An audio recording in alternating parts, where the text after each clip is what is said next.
네, 지금 들으신 것처럼 국민의힘은 비상계엄 사태 수습을 위해 온종일 분주하게 움직였습니다. 더불어민주당 등 야권은 탄핵만이 답이라며 공세 수위를 계속 높이고 있습니다. 신소아 기자, 사태 수습에 나선 국민의힘 추가 방안을 내놓은 게 있습니까?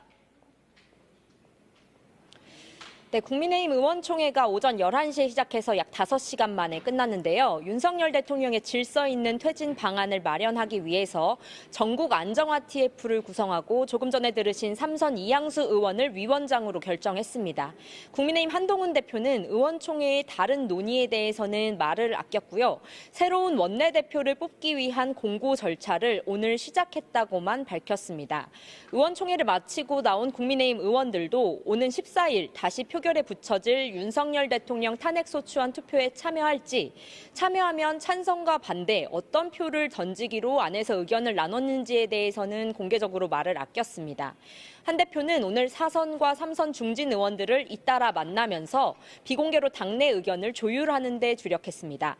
4선 중진 의원 회담에 참여했던 김태호 의원은 탄핵보다 더 빠른 조기 대선이 지금의 혼란을 막는 길이라면서 국민이 수용할 만한 구체적 일정을 당이 내놓아야 한다는 의견을 제시했고요. 당초 대통령 탄핵소추안에 찬성표를 던지겠다고 했다가 투표에 참석하지 않았던 조경태 의원은 한동훈 대표가 국민 기대에 부응할 수 있도록 노력을 기울이고 있다고만 덧붙였습니다. 네, 그런데 야당은 윤 대통령에 대한 탄핵소추안을 다시 발의하고 내란죄 상설특검도 추진한다, 이렇게 예고를 했습니다. 어떻게 진행이 됩니까?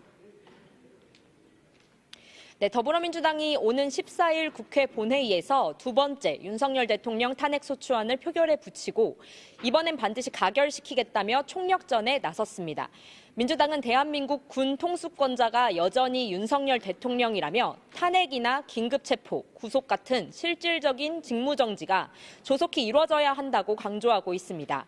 이를 위해서 계엄의 위헌, 위법성을 규명하는 데 쓸 수 있는 카드를 모두 꺼내 들었는데요. 먼저 오늘 이른바 내란특검법과 세 번째 거부권 행사 끝에 부결된 김건희 여사 특검법을 네 번째로 다시 발의했습니다. 이번 내란특검법의 경우 김 여사 특검과 달리 특검 추천에서 야당과 국회 몫을 완전히 배제했는데요. 정부와 여당이 반대할 명분을 최대한 배제해서 1분 1초도 지체하지 않고 내란 사태를 해결하기 위한 것이라고 민주당은 설명했습니다. 특히 이 내란에 대해서는 윤 대통령이 거부권을 행사할 수 없도록 상설특검도 동시에 추진하고 있습니다. 기존 수사 요구안에 적시된 윤석열 대통령과 김용현 전 국방부 장관, 박안수 전 계엄사령관 등에 더해서요. 수사 대상으로 한덕수 국무총리와 여인형 방첩사령관, 국민의힘 추경호 전 원내대표도 추가됐습니다. 내란죄 상설특검은 오늘 오후 법사위 전체회의에서 의결됐고요. 내일 본회의에 상정될 것으로 보입니다.